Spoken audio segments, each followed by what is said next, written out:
जी मेरे मजाक होते हैं, लड़का पे लड़का हजार होते हैं। जीजा जी मेरे मजाक होते हैं, लड़का पे लड़का हजार होते हैं। साली कौन लड़का बोले महंगे महंगे,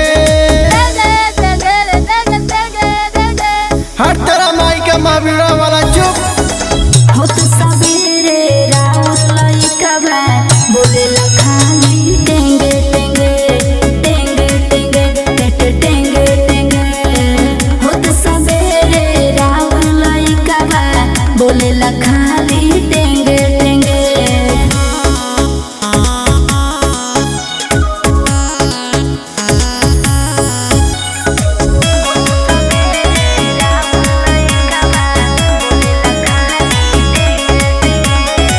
गूगल के नया तरीका हवे, सुनाए साली कौन लड़का हवे। गूगल के नया तरीका हवे, सुनाए साली कौन लड़का हवे। अरे बोले लगाए तो लेंगे लेंगे, हर तरह माई का माविड़ा वाला चुप। हो तो सवेरे राउत लइका बा बोले ला खाली टेंगे टेंगे टेंगे टेंगे टेंगे टेंगे टेंगे। हो तो सवेरे राउत लइका बा बोले ला खाली टेंगे टेंगे।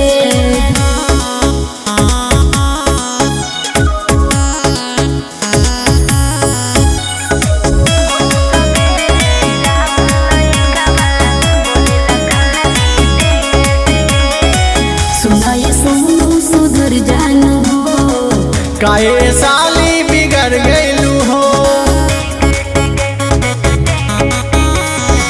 सुना ये सोनू सुधर जानू हो, काहे